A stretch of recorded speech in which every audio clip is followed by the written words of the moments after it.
Hello and welcome to Red Book Joy. Today I'm going to talk to you about my favourite picture books of 2021.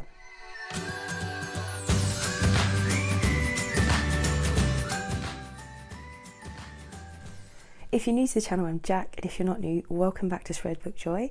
I am also, as well as talking about my own reading, which I do a lot on this channel, I am also a qualified primary school teacher, and I love to talk about great books for children for home or school, because the mission for starting this channel was to spread the joy of books and reading as far and wide as possible, and to promote great literature for children. So this is my last best of 2021 video. I had previously posted a best middle grade video. It was going to be a best children's books overall, but there were so many amazing picture books, they deserve a video all of their own. So here it is. Some of these I have full videos on, which I'll put a card up and a link in the description box for you, so you can take a look at those yourself in your own time. And I won't talk about these in too much depth. But first up, I want to talk about this beautiful book. Just look at the shimmer on this merman's tail. Absolutely lovely. So this is a really special book.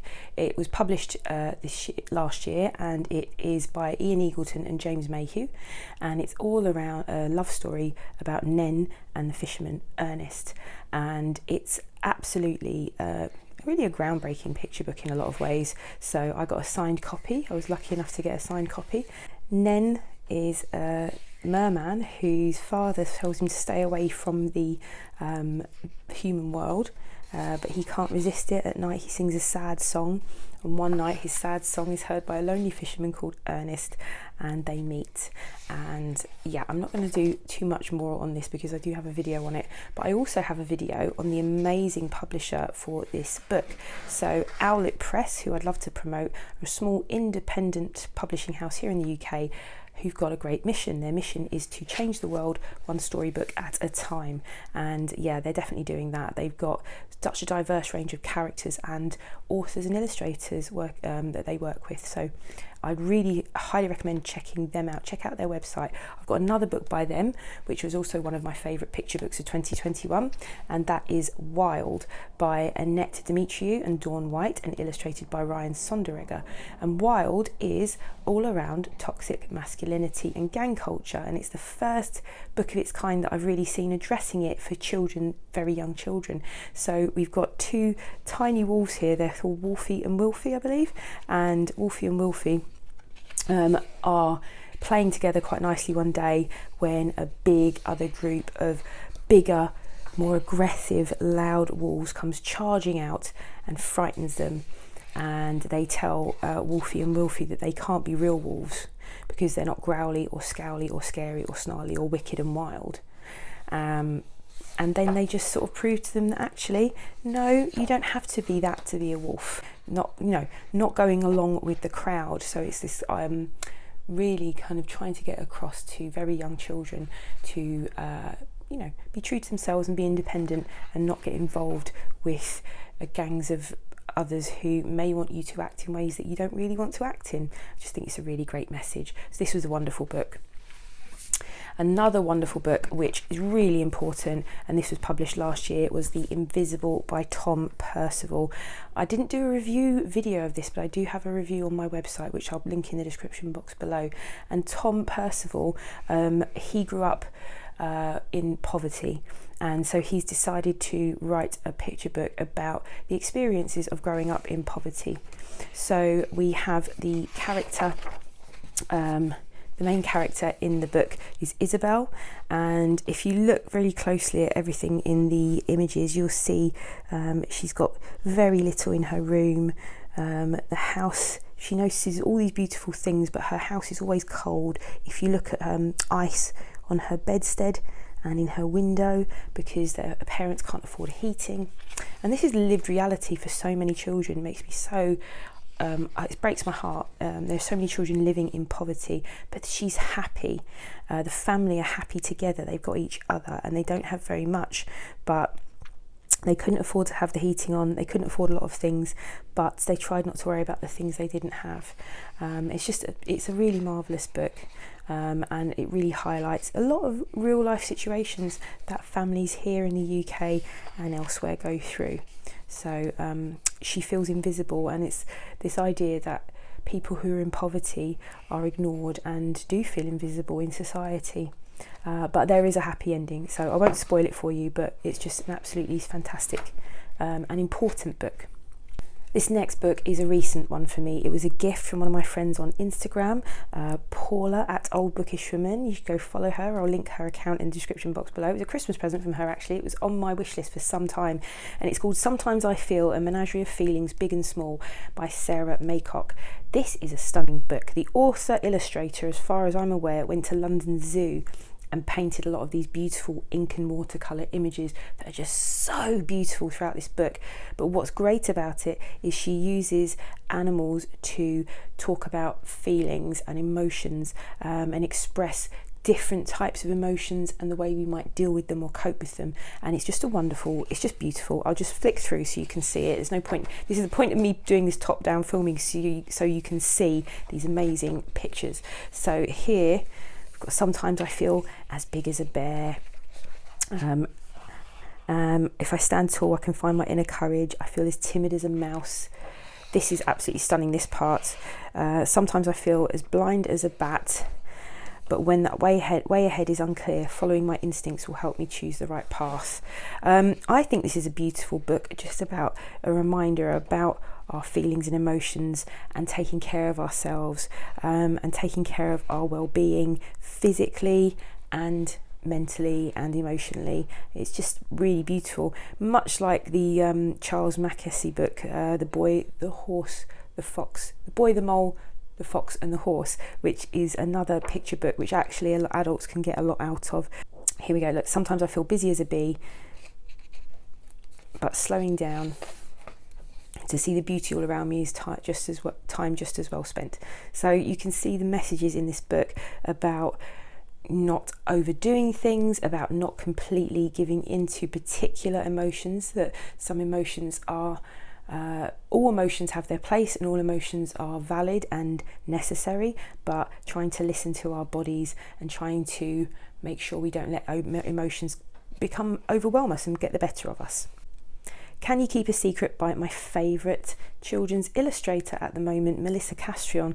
Now she, if you're familiar with the Pinch of Magic middle grade series, she illustrates the beautiful covers for those. I'll pop a picture up so you can see what they look like if you're not familiar with them. And she does her own, she produces her own picture books, and some of them are wordless, which are beautiful. There's one called The Balcony, which I absolutely adore. There's a great book that I read previously called Mighty Min. This book came out last year, Can You Keep a Secret? And it is all around a young girl who's got a great imagination. I mean, just look at these, the limited colour palette. I just love her style, her illustration style. So she dreams about what if dragons came back, because she lives in a place where there used to be beasts in the woods all around, and she worries about them coming back. And then one day she encounters a dragon, and she encounters these beasts, but it turns out that actually they're not quite scary after all. But what I really enjoy about this, aside from just looking at these beautiful images, because they are really beautiful, is the character. The character of Winnie, who's the main character. Look, she's a girl with a sword. She's being brave and she's being fearless, but in the end she's also being compassionate, because she thinks she's going to fight these monsters, and in the end realises that maybe they're not quite as scary as they've been made out to be. So yeah, absolutely stunning. This is kind of reminiscent of the Wild Rumpus in Where the Wild Things Are for me, this image. The other thing I love about this book, you don't get a lot of this in children's books, is we have a multi-racial family being represented, and that's really important. So many of our children just don't see themselves or their families represented in books, and this is a great step in the right direction as well.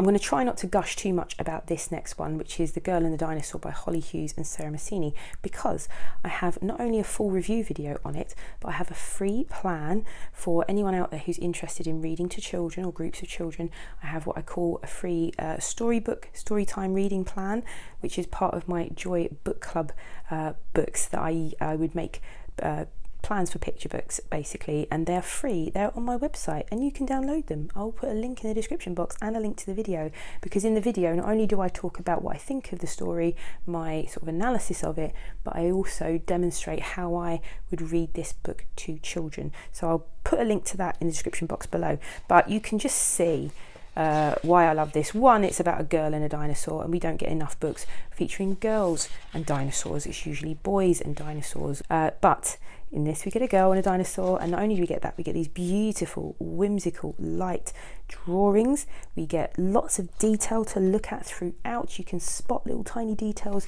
throughout the book that you can take a look at and examine really closely.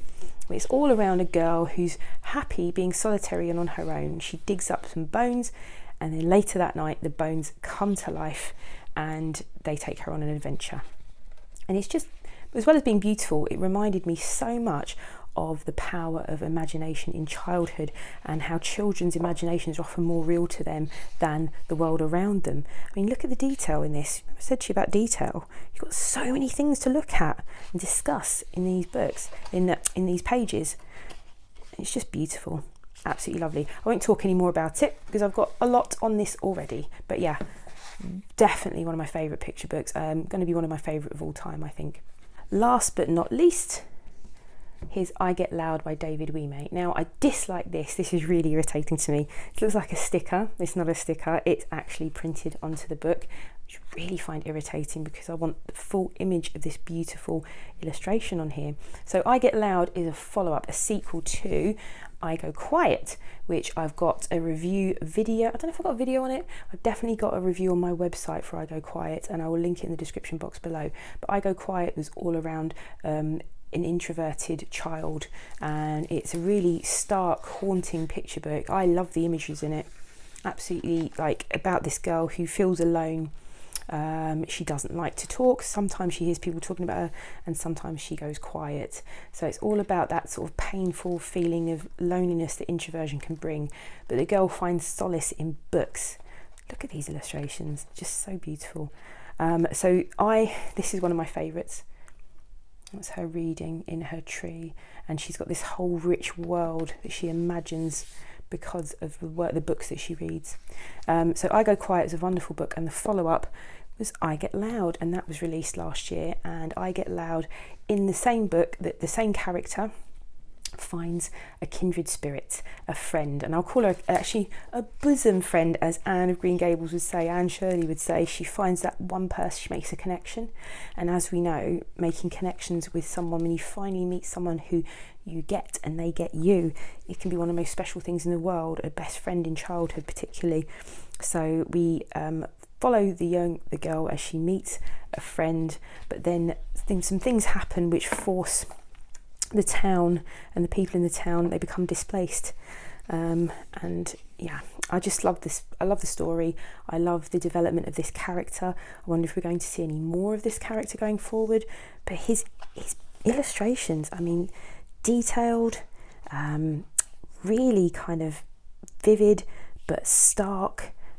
There's one that's just really full of emotion, kind of highlights the plight of people who are displaced. So they're all leaving their town, and you can see the boats on the ocean, and as they're set adrift on the ocean, this is just wordless, this part, and really powerful. You can see them all, and just brings home the plight of refugees and people who have to flee their homes because of war or other situations, and how they are set adrift from the rest of society and kind of forgotten about, or not seen as human.